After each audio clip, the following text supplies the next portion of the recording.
Moving down into setup, we're going to talk about just general control setup here under the general setup tab.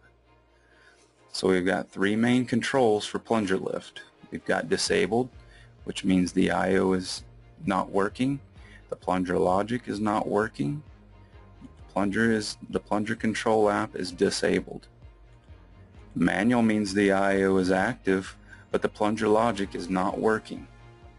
So you will have to physically manually open a valve or close a valve within the software. Otherwise, the plunger logic will not go through looking for closed conditions or open conditions to open. Plunger enabled means the plunger control app is up and running. The plunger logic is running through the plunger states, looking for reasons to open and looking for reasons to close. For setup, we're going to put plunger control in disabled and send that down to the device. We want the plunger app to be dormant while we are setting it up. So the cycle start is basically what constitutes one cycle for you. Is it a close to close or is it an open to open? Typically the default is going to be close to close. That will dictate one cycle.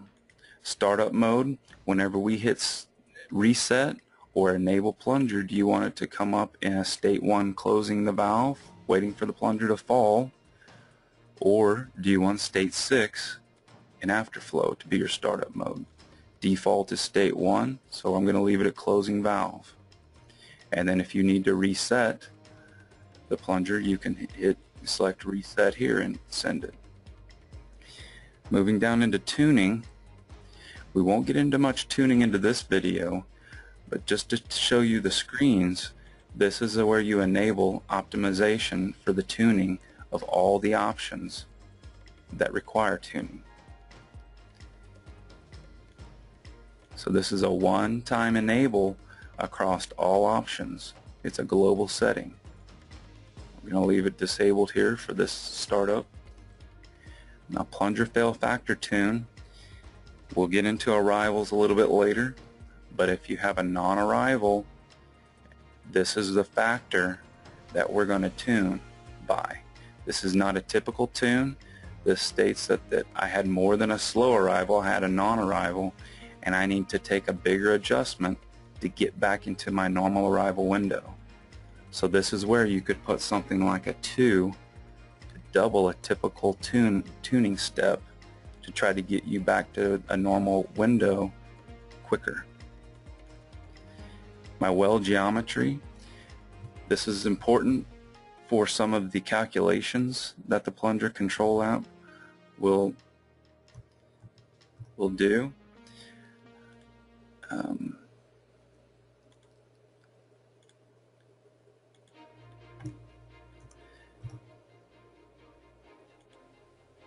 So tubing length, tubing ID, fluid gradient, make sure those are in there.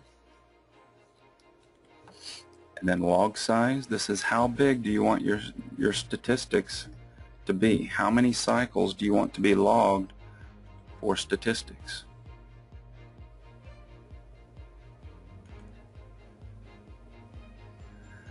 Under my valve setup tab, I have a valve position. Typically this is going to default to upstream, so my tubing pressure is going to be my tubing pressure, whereas if my valve position was downstream of my meter, then my meter line pressure would be what I was using for my tubing pressure. Typically it's going to be upstream, and so we'll be using our tubing AI for register for our tubing pressure. Valve time limit, this simply states for how long will I energize a DO. So if I'm doing a pulse DO to a valve, then how long do I need that to be energized? And so the default's 5 if you have a pulse 2. Main valve setup, we have 3 options here. We've got a pulse 2 output, so this states You've got an open side and a closed side. You pulse an open side to open the valve. You pulse a closed side to close the valve. Latch 1 or fail safe means that I energize one side to keep the valve open. If I lose power, then the valve will close as a fail safe. As a latch 2, you would simply energize a side to keep it open and then energize another DO to keep the valve closed. And then for main valve fail state, how do you want that valve position to fail? So typically this is going to be a close. Now on my main open DO here, I need to go find what DO I'm going to be using to set up here.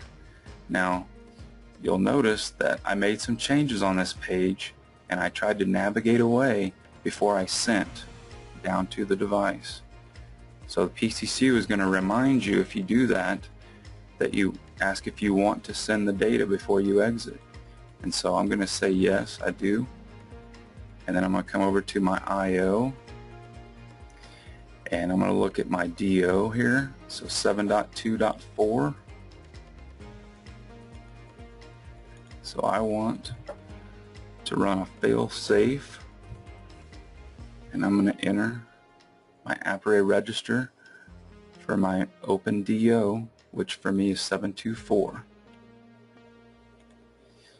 Alright. Now under the manual main valve open, this is a way to, once the plunger is enabled, you can force open or force close the valve to move it through the states and continue on through the plunger logic. So this is a different area than what we had prior, to where you could be in manual mode back up here in plunger summary, and once you're in manual mode you can force open a valve or you can force close a valve and then send it, and then you would do a force open in manual mode. Down here, this is once the plunger logic is running and you're in a closed state and you want to go ahead and force open the valve and continue to move on through the plunger logic, you could force open the valve here and then send those changes down to the meter. If you want a blow valve, it's the same setup we did up under main valve setup. You select your type of output, tie in your DO registers, and then your blow valve would be set up. Capture valve, same thing. The different types of DO outputs, tie in your registers to the DOs. Or if you want to run valve control, maybe you want to control your flow rate during the open state. This is where you could enable that option, tie in your DO registers, and off you could go. Under the tube setup tab, this is where we tie in the AGA measurement tube to plunger control app. I want to show you something here, that if you come in here and this is not set up, maybe this is all zeros for you, you can simply go to the top box where it says tube app. Let me get this into this 0 state. Come up in here and you can say, I know that my tube app is an application slot 11 and I'm not sure what all the other registers are, or I don't want to look at the comments and enter them by hand, but I can simply just say it's an application slot number 11. The software knows what registers you need by default and enters those for you. Now if you want to direct it somewhere else, you could come in here and manually direct that register to somewhere else.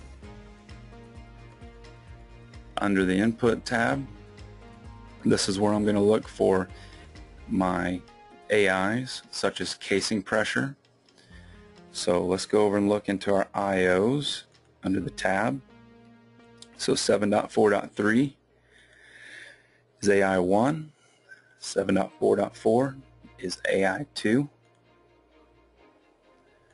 So let's go with 7.4.3 for my casing and 7.4.4 for my tubing. Now earlier we talked about valve position being upstream, so I'm using my tubing pressure AI for this external pressure AI register. Now this doesn't say tubing because if your valve position was upstream of or downstream of your meter, then you would use your line pressure from your meter as this external pressure AI. So then in that case you would point to 11.3.0. Hold pressure register, maybe you want to keep an eye on a line pressure before you open the valve. This is where you could tie an AI that was looking at, say, line pressure, and so this would be a hold pressure that would hold the valve closed until that hold pressure got down below a particular limit that you wanted to control at. Here we've got some just open registers for you to work with your logic. There's a couple of open registers here that you could tie in array register locations. We've got another hold external register that can just work within the options. I won't be covering every single option within the Plunger control app with this video, but that's what these are, is just versatility within the application. Down here under the detection type, we have two modes for detection. We can run the Plunger control app in intermitter mode, or we can run it in a plunger mode. Now intermitter mode simply states that I am never looking for a plunger to arrive. So as soon as I open the valve, I go ahead and move into an afterflow state because I'm not looking for the plunger to arrive. If I have a plunger, then I select my plunger detection type, and so now when I open the valve, in order to move through the logic, I need to see a plunger arrive, and then I'll go ahead and move into the afterflow state. But now that I've got a plunger detection type, I've got to tie in my pulse input register for the arrival switch. So I've got to come over into my I/O interface and go into my DIs, and we're going to use a current pulse count register. So for me it's going to be PI1, which is 7.0.100.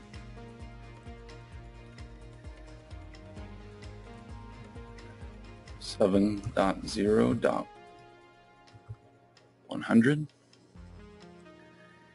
go ahead and send that. And then down here in the last three boxes would be if you had some DIs that you wanted to use for push buttons. Maybe a green button to open and a red button to close. And you could tie those to some DI registers and then use that within your control scheme.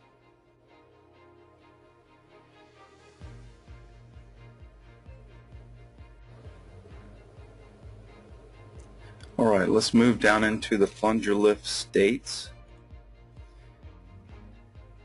Now moving back into our plunger setup, we're going to move down into closed options. Okay, the valve is closed, we're looking for a reason to open.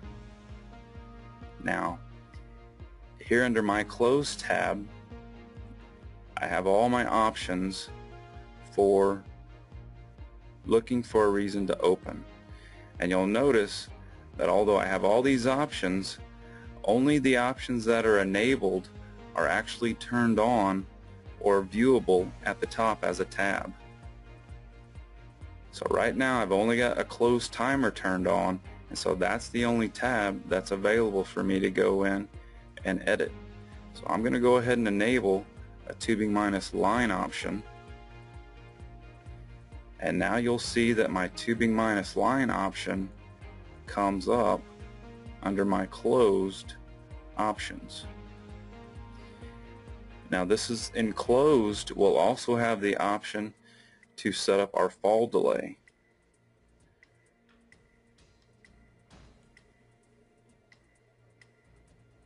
So as I come down into closed and I look here at state 1, which is my fall delay, I'm going to go ahead and set this guy for 30 minutes. So that's hours, minutes, and seconds for the time. So if I was in state 1 and watching my fall delay, I would see my fall timer here as I clicked monitor and had 1 second. If I was enabled, I would see my fall timer counting towards whatever my fall delay limit is. So I'm giving that plunger 30 minutes to get to the bottom, and then I'll move on to state 2 looking for a reason to open to ensure that my plunger gets to the bottom. So now in my closed setup, I've got 2 options enabled, my closed timer and my tubing minus line. So my closed timer, let's say I want 10 minutes.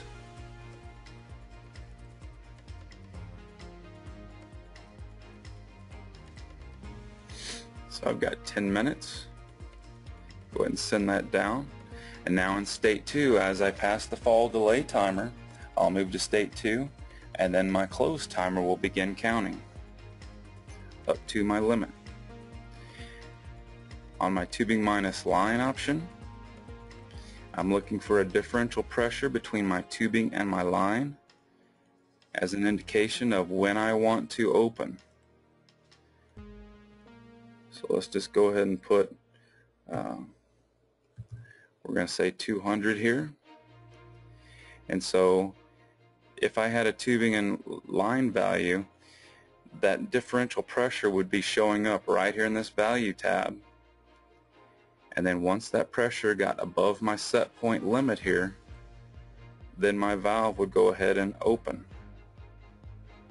Now the way that our plunger control app works is I have 2 options enabled here in my state 2, close timer and tubing minus line. Whichever one happens first is the condition that the plunger control uses. So if my timer goes off before I am ready for tubing minus line, then I'll use a timer. If my pressure is ready, then I'll use pressure. So as you can see, you can turn on multiple options here and leave yourself safety nets such as timers if you know basically how the well will run on time. Or you can do the preferred method and really run off of pressures, because that is something that the well can relate to. A well really doesn't know about time. A well knows about pressures and rates. So you can set enable the different options here, and then whichever one happens first is the one the well will use. Now we won't go into holds, but we also have holds here in the closed states, and so you could set a hold pressure to be looking at, say, something like a line pressure, and so that not only am I wanting to look for a reason to open, but I want to ensure that a particular pressure is not above a limit that I know I won't be controlling well against. Typically tubing minus line is going to cover something like that for you if you're trying to overcome a line, because you'll be looking at the differential between your tubing and line. Okay, now that completes the closed options. Now as we come down into open, so now we're looking at not just am I closed and looking for a reason to open, but now I'm open, I'm moving through the plunger cycle, and now I'm open and looking for a reason to close. So the first state we move into once the valve opens is state 3, which is plunger arriving. So this is one of the more important parts of our plunger logic, because the arrivals dictate how the optimization works within our software. So what dictates a slow arrival, what dictates a fast arrival, what dictates a non-arrival. So we set these arrival windows here within the State 3 Arriving tab. And so it's just simply going through here and entering. These are hours, minutes, and seconds. And just coming in here and setting what those arrival windows are.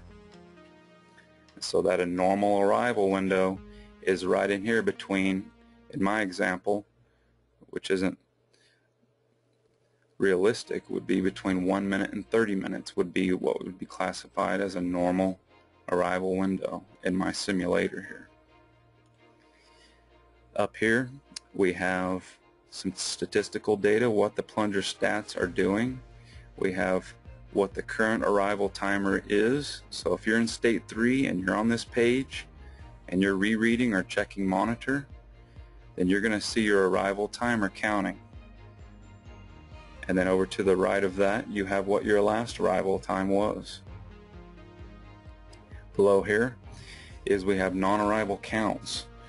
So what this says is how many times consecutively have I violated or gone above my max arrival time. So if I have 10 non-arrivals, then I'm going to fail the plunger and have someone come out and take a look at what's going on. And so this is a consecutive count, and so if we get to 9 and then we have a slow arrival, this counter will go back to 0. If you want to disable this counter, you could set this up to something extremely high, and then it essentially disables your counter. State 4, like I said, was blow valve. We're not going to cover blow valve in this training video.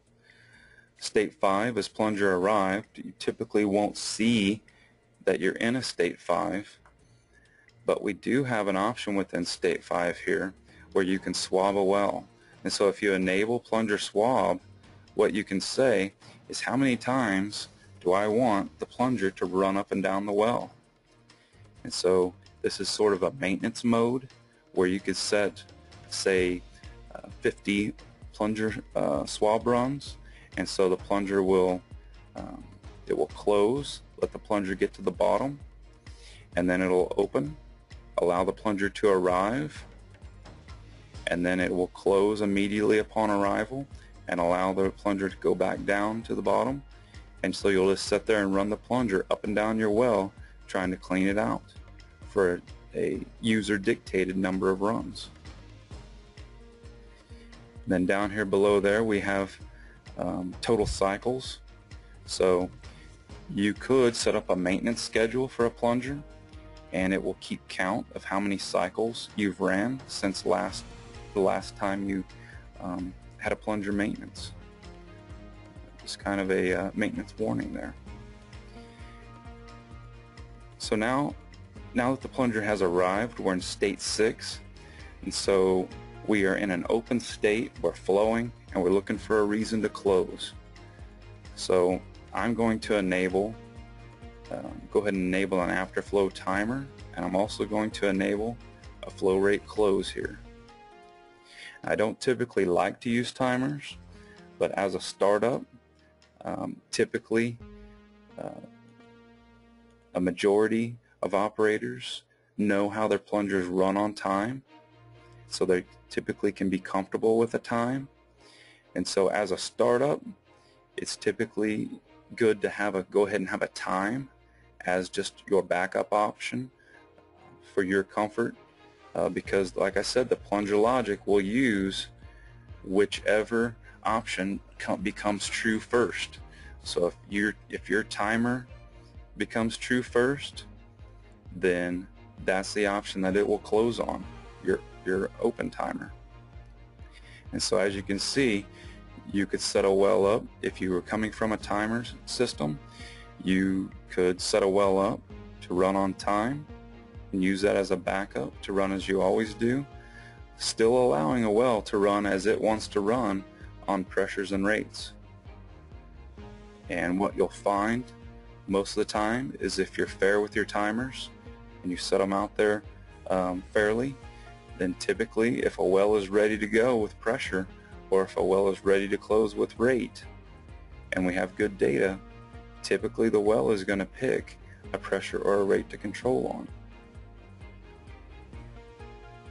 So here in timer, we have a flow timer and an after flow timer.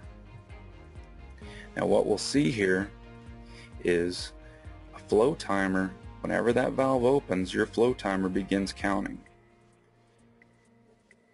In an afterflow timer, the plunger has to arrive and then the afterflow timer begins.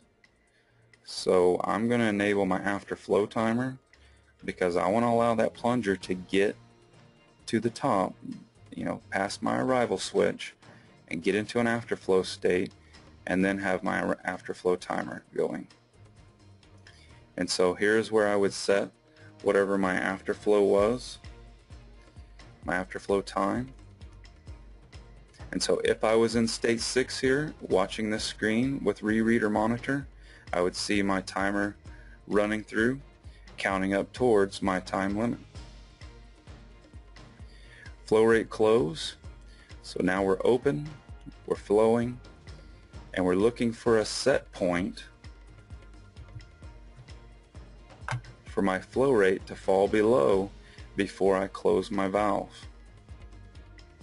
And so you could be setting on this tab while the plunger logic is running and watch your flow rate coming down towards your set point. Once it goes below your set point, your valve would move on to the closed state, waiting for a fall delay, completing a cycle. Now we also have a flow rate low timer. So what this says is not only do I want my flow rate to go below my flow rate set point, but I want it to stay below that flow rate set point for a set amount of time. In my case, I'm saying that I want my flow rate value to go below my flow rate set point, and I want it to stay below my flow rate set point for 2 minutes. Now if your flow rate goes below 400 for 1 minute and 45 seconds, and then it goes back above 400, this flow rate timer will reset. Thereby your flow rate value is going to have to go back below 400 for another 2 minutes, or that timer will reset. Now looking at my tuning here, if I was tuning on flow rate, then what I would say is whenever I am fast or slow, I want to tune my flow rate set point by this amount. And I do not want the plunger optimization to tune my flow rate below my minimum or above my maximum. So if my plunger is arriving slow, then I'm going to try to get that plunger to arrive a little bit quicker next time. And so maybe I raise my flow rate set point to not flow as long, not to bring as much liquid in the next time. And so next time I may raise my set point to 410. The software does that on its own. And so what this minimum and maximum tune is you can think of it as bumper lanes. Okay, we're going to allow the plunger logic to take over and based on arrivals tune my set point that I'm controlling on flow rate up to 500 and not down below 300 in my example here. And so the plunger will take those steps to try to find optimal performance.